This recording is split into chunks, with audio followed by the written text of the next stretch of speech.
Technology has a great impact on society. Any kind of tool or alteration of the environment can be considered a technology.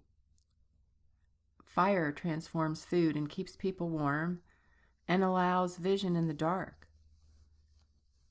The wheel allowed for things to be transported.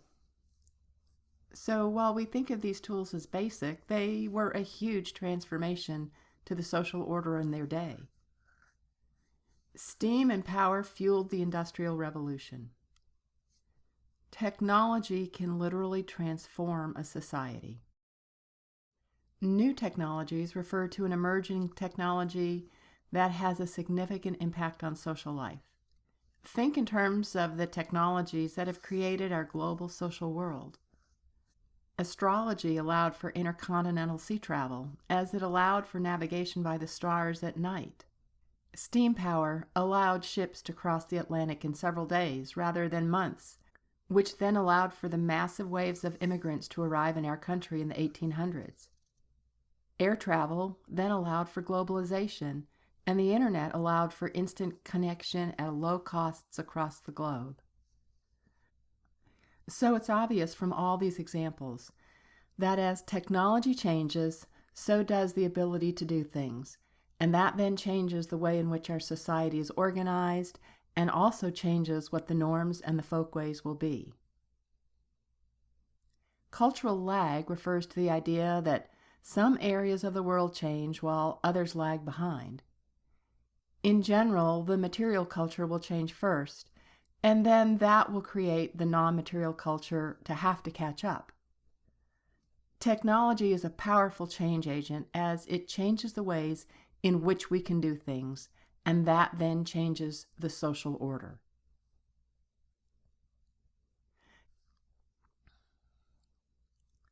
Television and now the internet have had a profound effect on other areas in the world in that it has introduced Western ways of doing things.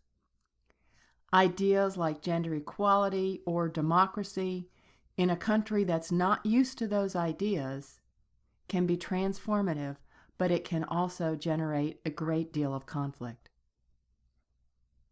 The idea that technology is allowing us to bridge across from one side of the world to the other is called cultural leveling, the idea that societies are becoming more and more alike each other.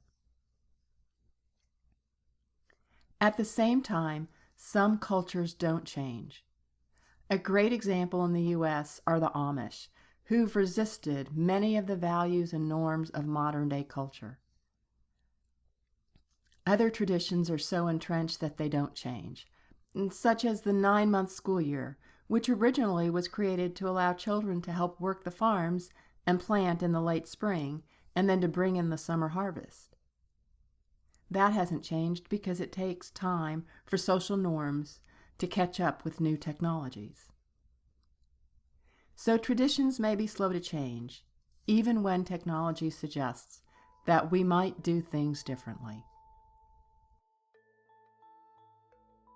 So that concludes our chapter on culture. We've looked at what culture is and how we do culture, and also examined the roles of values, norms, folkways, and mores, and how they help maintain the social order. We've also looked some at how social changes take place and the effects of a rapidly globalizing society. Next chapter, we'll talk about one of the ways in which we learn culture, the socialization process.